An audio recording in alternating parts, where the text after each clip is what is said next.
What if I told you that the biggest solar storm in 20 years has hit the Earth and we were very lucky? Despite this good news, astronomers are still on alert because the most violent solar cycle in a long time is not over yet. A gigantic sunspot has formed, similar to the one that caused a catastrophe in the USA 200 years ago. If the spot continues to grow, things could get tight for us. Either the storms still to come will bring us colorful auroras, or they will paralyze all our communications and power grids within minutes. Elon Musk has expressed his concern. On May 11, 2024, the SpaceX boss posted an alarming graphic showing how much pressure the last solar storm had put on Musk's satellite system. A violent stream of particles from the sun had hit Musk's Starlink satellites and driven up the measured values for functionality and load. The satellite's protection mechanisms were stretched to the limit, and an even more violent storm could completely overwhelm or even destroy the technology. That would, of course, be a nightmare. Not only would regional internet and mobile networks on Earth fail, but it would also be a disaster if dozens or hundreds of junk satellites were floating in space. Musk went on to post that we have been lucky once again, but he and his company are alarmed. Starlink satellites are among the most modern in the world, and it's a first test of how much the marvels from SpaceX can actually withstand. Solar storms are considered the underestimated danger of the 21st century. Experts have long been warning of the one big storm that is coming and that will put our entire civilization to the test. Particle streams that hit the Earth's magnetic field from the sun not only give us beautiful light shows, which we usually only see at the poles and know as auroras. What many people don't know is that the beautiful auroras are produced by streams of particles from the sun. The electromagnetically charged particles are captured by the Earth's magnetic field and then trapped in magnetic deposits above the two poles. In this way, the Earth's magnetic field normally prevents the particles from penetrating into the deeper layers of the atmosphere. At the poles, the particles are moved up and down in the deposit until they have lost their charge. We see this as the colorful light shows. The strongest solar storm to hit us in 20 years caused auroras, or polar lights, to be seen much further south in the northern hemisphere and in the southern hemisphere. People north of the polar region saw magnificent colors in the night sky.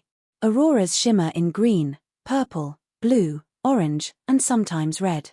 If we believe the experts' forecasts, the exceptionally strong storms will continue for quite some time. Then we'll be able to enjoy the colorful spectacle again, or we'll be in serious trouble. The most violent flares for 20 years. It's scary to think that the sun can unleash a gigantic stream of particles at any time, which will hit our Earth within 20 or 30 minutes. As soon as the particle bombardment is released, it has already reached us. That is the dangerous thing about these storms. The preparation time for a really violent flare is short. The streams are triggered by sunspots or coronal mass ejections.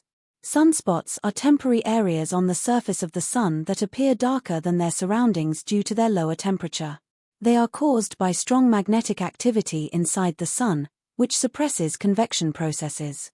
This causes the temperature to drop, and extreme forces form in the affected areas. These can then lead to the release of large amounts of energy in one go and blow myriads of particles into space in a matter of seconds. A particular focus is currently on a sunspot group called AR3664, where 16 smaller sunspots have come together to form a large eclipse. At the beginning of May 2024, the spot was so large that it was visible from Earth with the protection of solar eclipse glasses. The spot is 15 times larger than our globe and was responsible for the intense solar storms that distressed Elon Musk's satellites, among others. AR3664 has produced 75 M-class and 10 X-class flares in just 1 week. M-class flares are in the medium range, and X-class flares are among the strongest. On May 3, 2024, an X1.6 flare was observed, followed by several more X-class flares, including an intense X4.5 flare. These eruptions are significant, as they not only release enormous amounts of particles that can reach Earth within minutes but can also cause much larger coronal mass ejections. We are currently in a solar cycle that lasts about 11 years, and we are at the peak of solar activity. This 11-year cycle is characterized by extreme and sometimes difficult-to-predict fluctuations in solar activity. During the solar maximum, we can expect the most violent X-class flares, and we can expect the one big storm that experts fear. The current maximum also worries scientists because it has occurred earlier than expected, so something is wrong with the Sun. Based on the recent activity of AR 3664, it is even suspected that the Sun's magnetic fields are reversing, which could lead to even more frequent and intense geomagnetic storms. The last significant solar storms, known as the Halloween storms of 2003, reached G5 intensity and caused worldwide disruption to power supplies and satellite communications. Auroras were even visible in regions such as Florida and Mexico. Forecasts for the coming weeks indicate that AR 3664 could send us storms of 2003 intensity, so we need to be prepared. Right now, the spot is pointing away from Earth, and we are safe for a while, but soon AR 3664 will rotate back towards Earth, and that could bring another season of intense geomagnetic storms. For now, we need to monitor this sunspot group closely to minimize the potential impact on Earth and its technological infrastructures. Sparks flew from telegraph poles in 1859. Imagine looking up at the sky in the morning, and it seems to be on fire. This is what people in the USA experienced around 1859. The Carrington event is the strongest documented solar storm in modern history. It occurred from August 28 to September 2, 1859, and was named after the British astronomer Richard Carrington.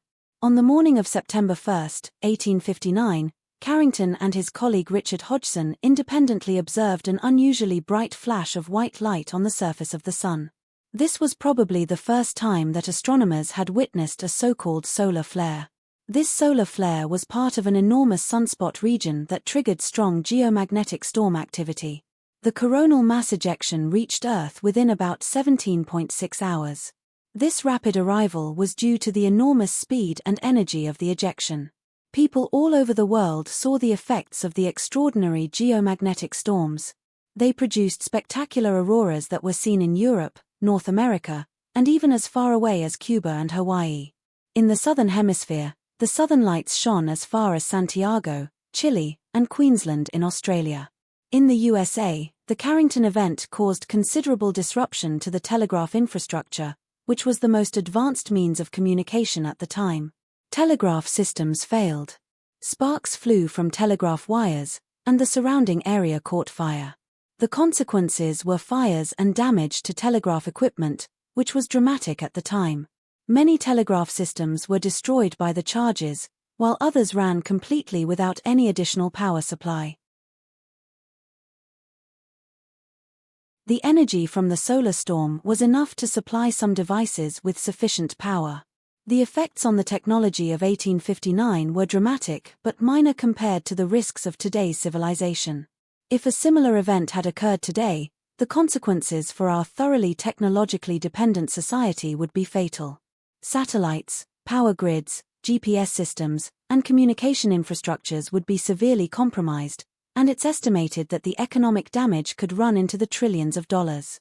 If such a storm hits us within a very short space of time, the failure of navigation and control systems could cause major accidents and disasters, particularly in air traffic and shipping. Particle streams, vital and, at the same time, extremely dangerous.